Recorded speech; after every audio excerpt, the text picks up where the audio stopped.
안녕하세요 여러분, 시아입니다. 원래 레번클로 영상 다음에 바로 이 영상을 제작할 생각이었는데 다른 영상 먼저 올리고 제품 제공받은 팬 영상도 올리고 하다 보니까 새 첫 영상까지도 이 영상이 아니게 되었어요. 그래서 생각보다 좀 많이 늦어졌는데요. 어쨌든 제가 드디어 레번클로 한정을 사서 알스타까지 전부 모았잖아요. 모은 김에 라미 사파리 디자인을 채용한 새 펜, 사파리, 알스타, 룩스 비교를 한번 해볼 거예요. 근데 얘네가 사파리 디자인이라 사파리의 장단점을 다 가지고 있어서 장단점 소개와 사파리가 왜 입문용 만년필을 티어라고 하는지 알려드릴게요. 마지막에는 추천도 할 거니까 꼭 영상 끝까지 시청해주세요. 일단 이 새 펜의 외형부터 볼게요. 전체적인 실루엣은 아예 똑같아요. 그냥 사파리예요. U자형 클립에 십자가 모양 캡탑, 펜 밑부분 모양까지 전부 똑같아요. 제 알스타는 레번클로 한정이라 캡탑 커스텀이 되어 있는 거고 일반 알스타는 십자가 모양입니다. 라미에서 만년필은 캡탑이 십자가 모양이거든요. 볼펜이랑 구분 안 될 때 캡탑으로 구분하시면 될 것 같아요. 바디에 뚫려있는 잉크창과 배럴 끝에 라미 로고가 들어오는 것도 똑같아요. 다른 펜들은 보통 브랜드를 중결랭에 표시하거나 닙에다가 마크를 새기는데 라미는 특이하게 몸통에 대놓고 새겨놨네요. 근데 한 번도 이걸 보고 이상하게 생각하진 않았던 것 같아요. 저는 오히려 괜찮았던 것 같아요. 다른 만년필과 다른 게 라미가 좀 많이 모던한 디자인이잖아요. 몽블랑같이 중후한 디자인에 로고를 이렇게 새겼으면 이상할 것 같은데 라미 로고도 되게 심플해서 둘 조합이 괜찮았던 것 같아요. 캡을 열면 이렇게 삼각 그립과 닙이 있어요. 라미 라인업이 2000을 빼고 다 닙 호환이 가능하거든요. 그래서 닙은 다 비슷하게 있습니다. 블랙닙이 좀 다르긴 한데 사실 저는 블랙닙과 스틸닙 차이를 모르겠어요. 블랙닙이 조금 더 사각인다는 말도 있는데 애초에 라미 펜 쪽은 편차가 조금 있습니다. 다만 블랙닙이 조금 더 간지난다는 그런 효과는 있습니다.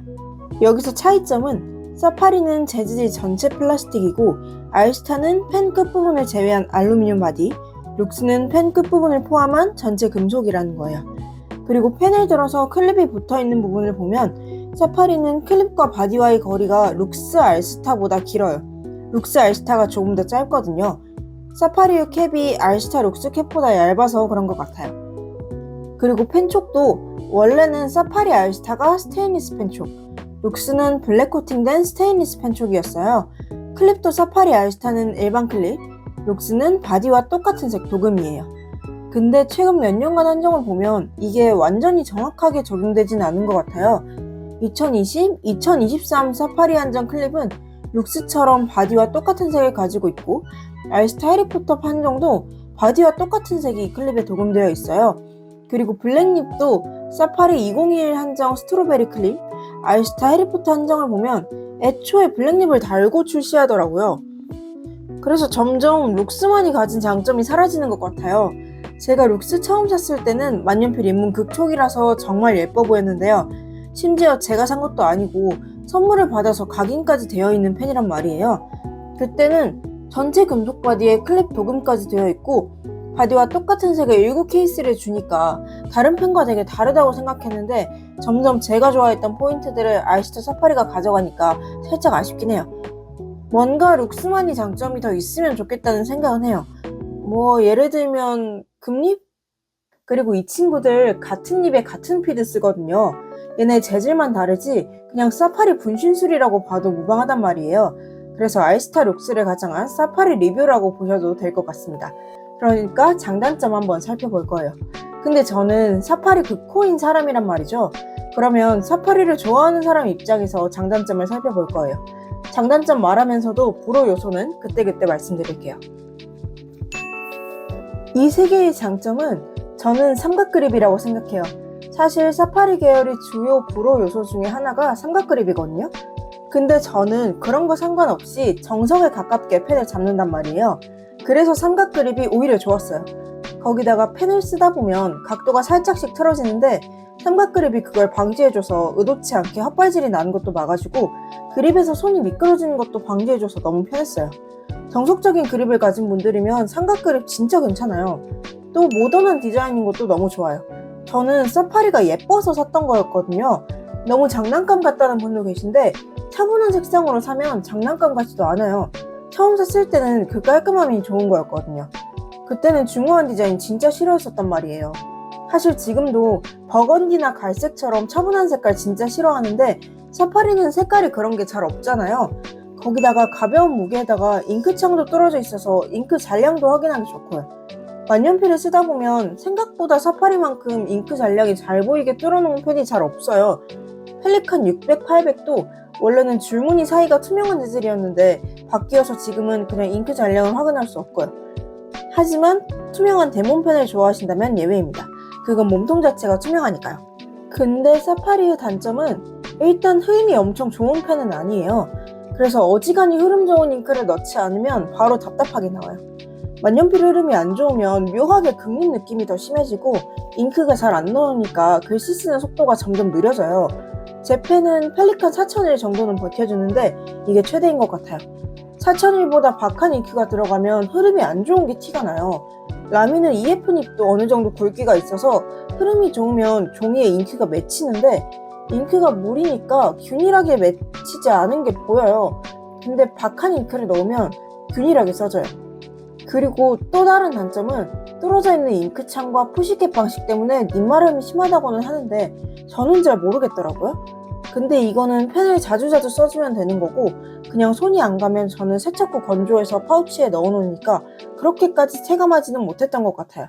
근데 원래 사파리 하면 입문용 만년필의 최강자잖아요. 근데 요즘 인터넷 커뮤니티를 보면 사파리 별로라고 사파리보다 다른 게 훨씬 좋다고 하는 후기가 많더라고요.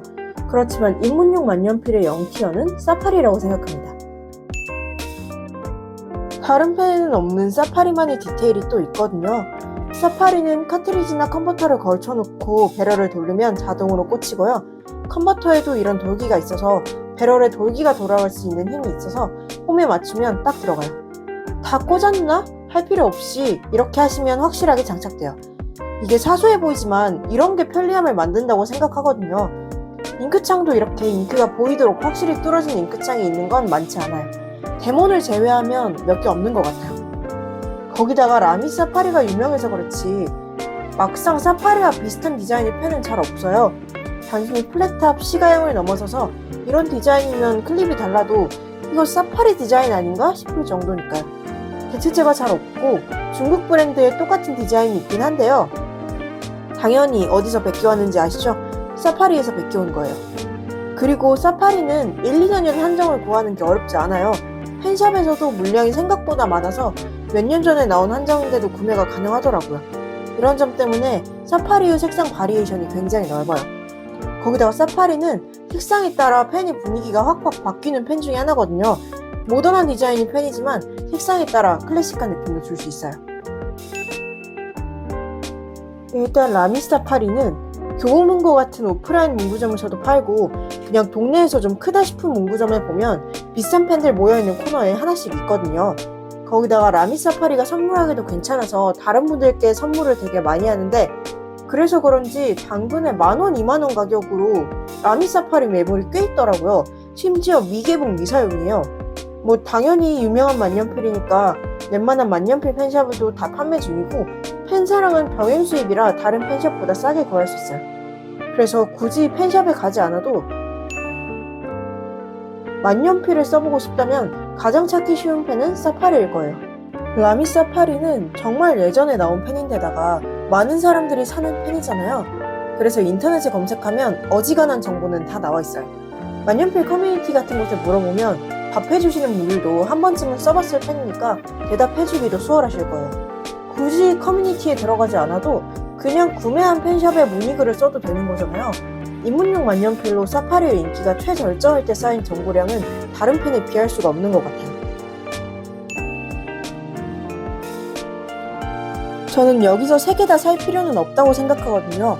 워낙 색깔이 다양하게 한정으로 나오고 재질이 주는 느낌도 달라서 그냥 원하는 걸 사면 될 것 같아요.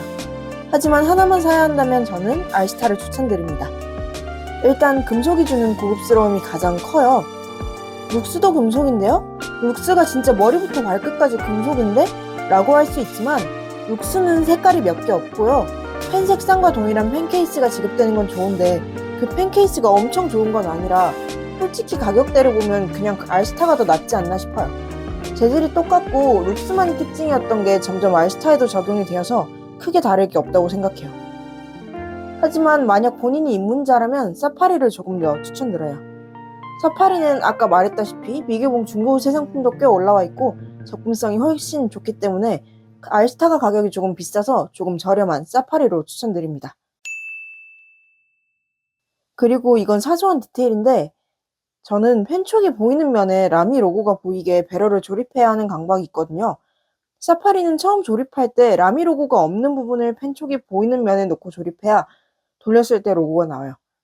근데 알스타랑 룩스는 반대로 로고가 있는 부분을 펜촉이 보이는 면에 놓고 조립하면 돌렸을 때 그대로 나오더라고요. 이런 게 좀 신기했던 것 같아요. 자, 이렇게 사파리 시리즈 3개를 모두 리뷰해봤는데요. 사실 요즘 만년필이 너무 다양해져서 입문용 만년필로 추천하는 만년필도 유튜버마다 달라요. 근데 사파리 브로우기가 최근에 좀 많아서 가슴이 아팠는데 없으면 제가 긋고 후기 올리면 되는 거죠 뭐.